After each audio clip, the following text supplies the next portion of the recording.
Bringing in Matt Charboneau, who is in San Diego, close to the game as the Holiday Bowl is just a couple hours away from happening. And Matt, in the days leading up to a bowl game, sometimes everything is peaceful and quiet and no news happens and no personalities break out and nothing major goes on. And sometimes weird, interesting, funny, sometimes controversial things happen. Have you noticed anything in the last few days out there in San Diego? Yeah, when it comes to Michigan State, no. It's been pretty status quo for them.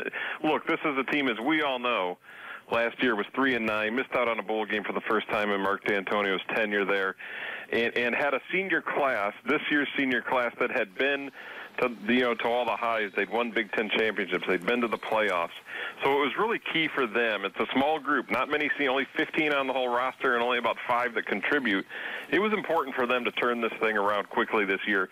They certainly did that with 9 wins in the regular season. I think you've seen them kind of just appreciating the moment here, enjoying the time out here. They're certainly focused on getting that 10th win. If they get it, it'll be Mark D'Antonio's 100th as the Michigan State coach. So there's been no real breaking news, nothing earth-shattering out here for them. It's kind of just the celebration of getting this thing back on track, and there's been a lot of focus on getting that 10th win and kind of springboarding this thing and keeping the momentum rolling for really what will be a young team still next year as they go in with hopes of competing again for that East Division and maybe getting back to the conference title game.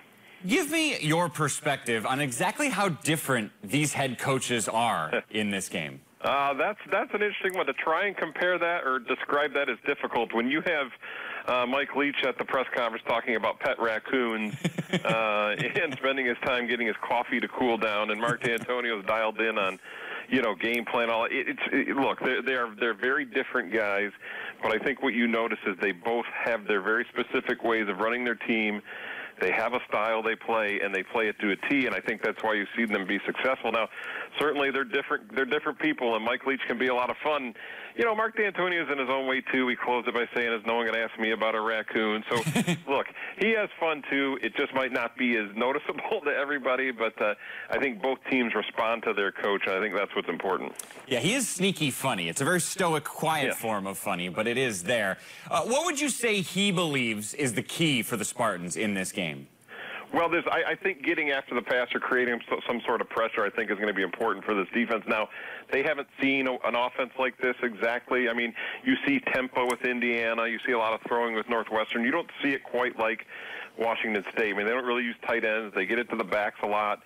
So they'll have to be able to tackle in space. But I think getting pressure, not necessarily getting a bunch of sacks, but maybe getting Luke Falk off of his spot, disrupting a little bit, making him throw the ball a little quicker than usual, I think is going to be the key for this defense. And then if they can take advantage offensively early, obviously Washington State will be missing Hercules Mataafa, the AP Pac-12 Player of the Year. He'll miss the first half because of a targeting call.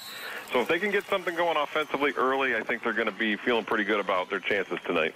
Well, speaking of players missing, this is a great passing attack that Washington State has, and they have multiple, I think 5 wide receivers who have 50 catches on the year or more, but 2 of them won't be in this game. One was dismissed from the team, another one transferred from this. From your dealings with either Michigan State coaches, defensive backs, or talking to Cougars players or coaches, how big a deal is that? Yeah, I can tell you that the Michigan State people aren't suddenly thinking, oh, we've got it easier now. As you mentioned, plenty of production on that Washington State team. Now, I think from the Washington State side, they've had to juggle a few guys, maybe move some inside guys out a little bit during practice here to see what fits exactly. So there's going to be some adjustment certainly tonight and who's playing where and who feels comfortable in what spot. But I don't think you're going to see some dramatic drop-off, and Michigan State certainly is not thinking they've dodged any sort of bullet. They're still going at this thing like Washington State's going to have all their ammunition ready. So it certainly is going to affect Washington State a little bit, but I don't think it's something that you're going to think is going to completely change their game plan.